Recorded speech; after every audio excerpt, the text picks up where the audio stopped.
Greetings, this is Pastor Matt, and I'm going to give a recap of what you might have missed in week 2 of the Becoming a Contagious Christian class. Week 2 is primarily trying to figure out that style that God has created in you to share the gospel presentation with somebody. We're all different. We're all different. We're all wired different. We all have different experiences, life experiences, different personality types. So in addition to that, we're all different in how we share the gospel. And people in your life are different in how they need somebody to share that they're going to respond to the gospel in.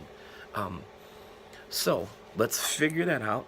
Look on page 19 in your Becoming a Contagious Participant Guide, and you'll see there that there's an assessment, a styles questionnaire. Look at the directions there.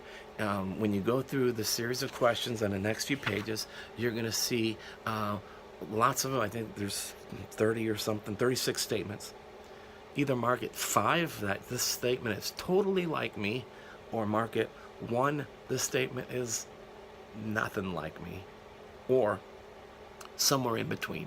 Now, the test will more clearly assess you if you kind of sway away from that middle one. I mean, oftentimes we want to choose that middle answer because it's the easiest, and we think, well, it's kind of me, kind of not me. But if you can sway from choosing that middle one and be forced to choose this is more like me or this is nothing like me, that's going to help you define your style a little bit more. So what I want you to do is I want you to pause this video and then move forward with taking this assessment, and then turn this back on and we'll explain a little bit more of what each one of these things mean and how that might show up in your life. So go ahead and pause.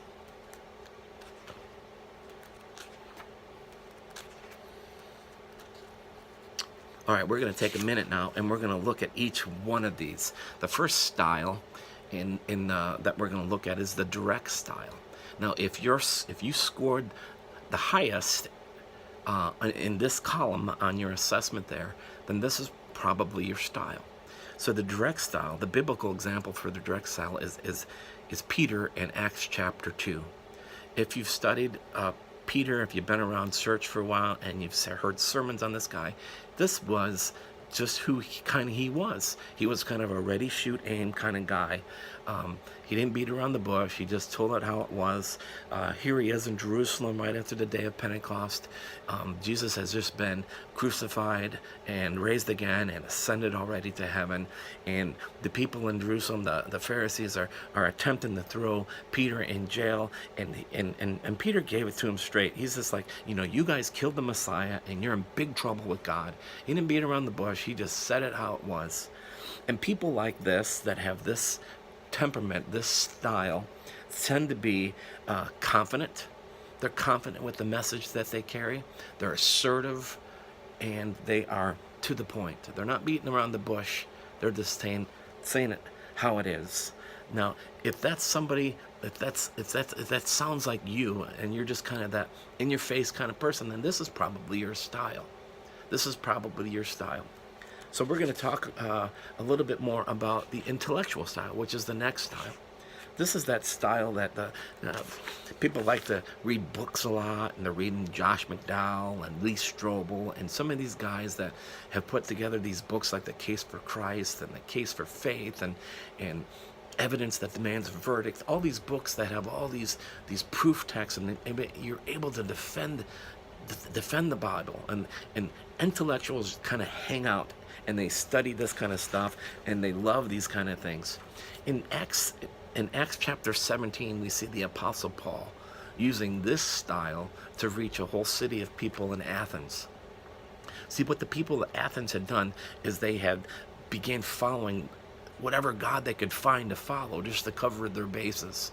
And even they built an idol to what they called the unknown god. It was almost as if we've missed any, we're gonna make one to the one that we missed. And Paul comes into town and he begins using this intellectual style because he sees that these people are intellectual, they're reasoning, so he says, you know what? I happen to know this unknown God. Let me share him with you. So he begins to intellectual and reason with the people at Athens, and they come to know, some of them come to know Jesus. People with this style are usually very curious. People, they're inquisitive. If they come across something that I don't know that, they look it up and they figure it out. They're analytical. They want to know the details, and they're logical. They're logical. Like I said, they're constantly reading those kind of books, and they just want to have a logical presentation of the gospel. And that may be you, and if that's you, that's awesome. And if that's not you, let's look at the next style. The next style is the testimonial style. The testimonial style. Another example from the Bible is the blind guy in John chapter 9. See, what's going on here is that this guy has been born blind. Jesus comes along, heals him, and then the Pharisees are a little intimidated by Jesus because they don't like Jesus. They don't like Jesus, and he's getting all the religious attention now. And what's going on with Jesus? So they begin questioning this guy. Tell me about Jesus. What did he do? What did he say? Where was he going? And the blind guy said, all I know is I used to be blind, but now I can see. I have had this encounter with Jesus, and he changed me. He changed me, and that's my story. I don't know where he's going. I don't know much about him, but I do know that he made me see again. This encounter with him has changed me. It's transformed me. People with the testimonial style tend to be able to share their story with somebody and connect their story with somebody else's story. So here's some of the characteristics that they might have. They're clear communicators, they're compelling storytellers, and they're good listeners. And they're good listeners because testimonial style people have this knack at hearing somebody else's story and then relating their story to theirs so that they can connect with them better. Oftentimes you see the person with the testimonial style as somebody who has a past that has really swayed away from Jesus, and because somebody took the time to share Christ with them, their life was transformed. It's like a drug addict that is this chasing after drugs all of his life, and finally he gets freedom from that because a believer in Jesus tells them about Jesus and the Holy Spirit's power and strength to overcome that, and their life has changed, and now they've got this story to tell, and they tell it, So that's the testimonial style, and then the next one's the interpersonal style, and it's similar. But here's the biblical example, and is Matthew in Luke chapter 5, verse 29. Matthew's a tax collector. People don't like Matthew. Matthew and all the other tax collectors scrape a little off the top, and they charge a little bit more in taxes to pad their own pockets. That was just common practice. People didn't like tax collectors. They just didn't like them. But Matthew has an encounter with Jesus, and Jesus transforms his life. And Matthew begins giving back to people the money he has ripped off of people. And what he does is he has compassion for his tax collecting buddies, and he wants them to have a relationship with Jesus too. So what he does is he puts together what we're calling a Matthew party. And a Matthew party is when Matthew invited all these tax collector friends to his home. He invites Jesus and all Jesus' disciples to the home to rub shoulders with the tax collectors, with hopes that they might have an encounter with Jesus as well. A Matthew party is a party that is intentional. Our small group in a couple weeks will be having a Super Bowl party. And we're not just getting together as a small group to watch the Super Bowl. We are inviting people from our church who are not part of a small group yet, and we're also inviting people in our worlds that may not know Jesus yet.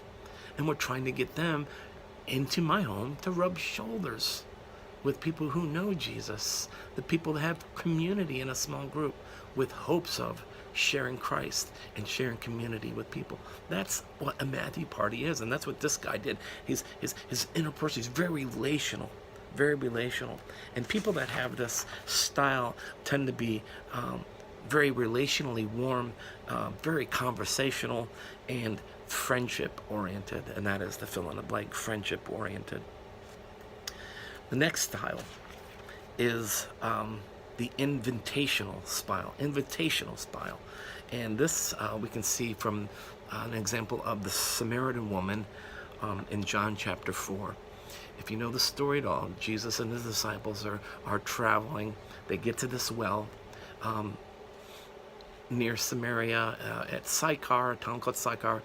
Jesus sends the disciples into town to get some food, some drink, whatever. And Jesus is sitting by this well, and a Samaritan woman shows up. Now, Jesus is a Jew. This woman is a Samaritan. Jews and Samaritans, they didn't talk. But Jesus begins a conversation with her. And before long, Jesus is telling her everything about her. And she has this encounter with Jesus. Such an encounter that she runs back to town and she invites everybody that she sees. Come, come and see this guy who knows everything about me. Come and see this guy who loves me anyway. Come and see this guy. Come and see. So she invites everybody from her town, and many people come, and many people's lives are transformed as a result of being with Jesus.